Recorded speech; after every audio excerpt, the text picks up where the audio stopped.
So Fred Belenikov was, like I said, he was the second wide receiver that won the MVP.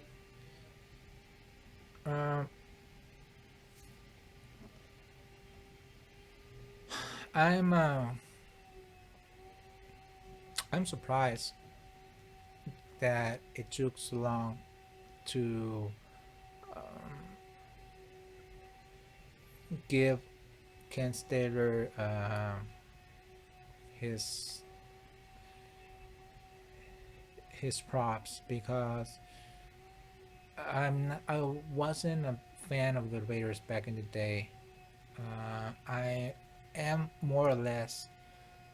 I am more or less, but the Raiders are not like a favorite team of mine. But I do respect the team, and I do respect the tradition and the rivalry they had with the Steelers in the 70s.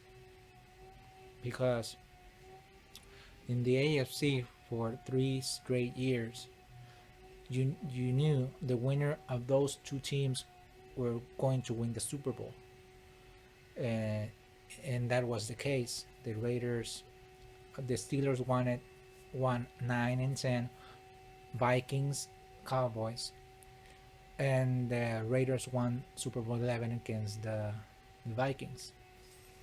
So I will say the most important thing about Stabler is about time.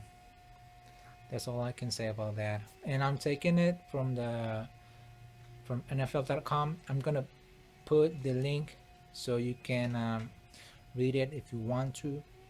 It's a very it's a very interesting article by Elliot Harrison.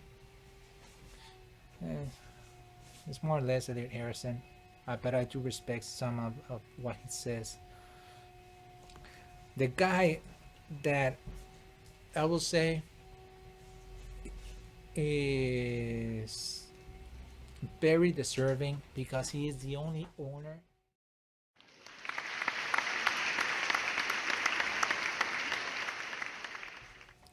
to win 5 Super Bowls. The only owner, guys, to win five, 5 Super Bowls. I mean, just check it out. The Packers, they won 3 NFL titles, including the first 2 Super Bowls. Okay, the closest was Mr. Art Rooney Sr.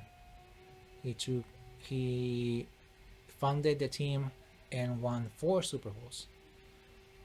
And just like Mr. Art Rooney, Mr. Eddie DeBartolo Jr. took a nameless team, a losing team like the 49ers in 78, 79. He bought a team, and he hired one of the best coaches in NFL history, and I will put him in the top three. Top three, guys. Mr. Bill Walsh. And you can argue your points, but for me personally, because like I saw him coach, and I saw how versatile the original West Coast offense was created in Cincinnati.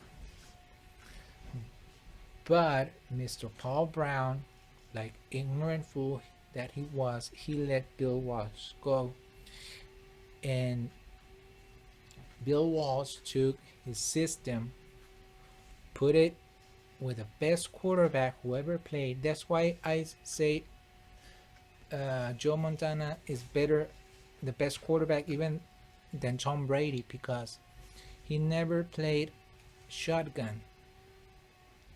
He always played under center. And for a quarterback, guys, to place under center is a big difference than a guy that plays shotgun or pistol. And I'm saying it without any jealousy. I'm saying it for the facts.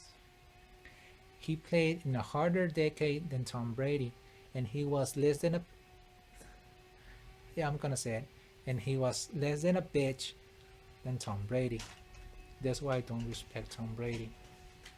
He always complaining like a little girl about everything, and he doesn't take punishment like a man. For a player, if you're gonna get your money, like, and we're talking millions that you earn every year, and you're gonna bitch about 3 games or worse, or about something that doesn't go your way, you don't have respect for this fan. From this fan, you don't have no respect. So, getting back to Mr. Bill Walsh, he was hired by Eddie DeBartolo, and he was the the architect behind Bill Walsh that established the 49ers winning 5 Super Bowls in 20 years. And it would have been 7. And maybe the only team that had a three-peat that that good of an owner Eddie DeBartolo was. He wasn't afraid of injecting his money to get good players. He lost against the Giants. At that time, uh, they were going for a three-peat, and Roger Craig lost the ball when Lawrence Taylor fumbled it. 1st and 10. Craig again hit behind the line of scrimmage, and the Giants have the ball. Lawrence Taylor out of the pack with the ball. That's the first turnover today. And you knew that the Giants were going for it, and that's what Bill Parcells is saying. Yep, we need it. So who should get it? Lawrence Taylor, number 56. They want a trap play. Now watch, the ball just pops out the side. The ball's just popped out before Taylor gets here. He doesn't take it away. The ball was coming out. He just caught it in the air. And he was knocked out. Joe Montana was knocked out, and at the end of the day, it was New York Giants versus Buffalo, Super Bowl 25. Who was that game is a top 2 Super Bowls of all time, winning by less than a point. And Eddie DeBartolo did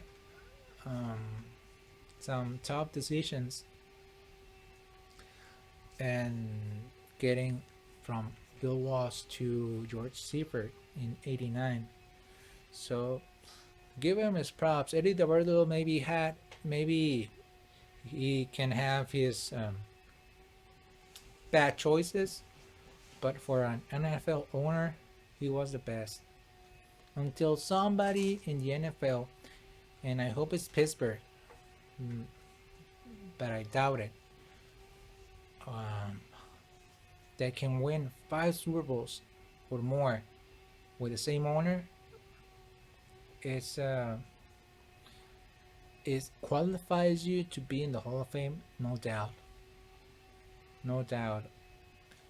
The other guy is Orlando Pace.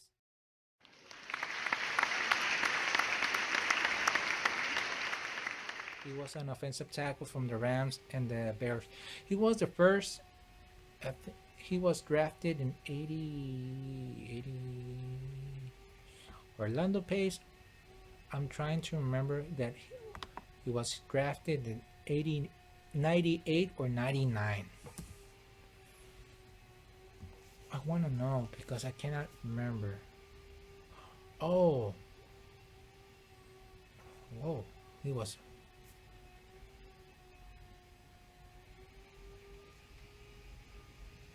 He was drafted, guys, in 97. Damn. Okay, way back. And he was the architect on the offensive line that glorified the greatest show on turf. With Kurt Warner, Isaac Bruce, Holt, Marshall Falk, and Orlando Pace was the key, just like what is the name of the guy? Ogden. Oh, Ravens.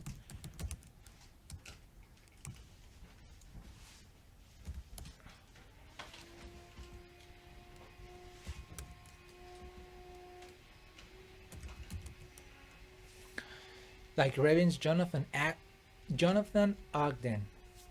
Yeah, Jonathan Ogden. And he was a lot of players, a lot of offensive tackles. Anthony Munoz, um, Jonathan Ogden, Orlando Pace, Larry Allen. A lot of tackles played in the 90s, and it was tough. And it was tough to pick who is in and who is out because they almost retired at the same time.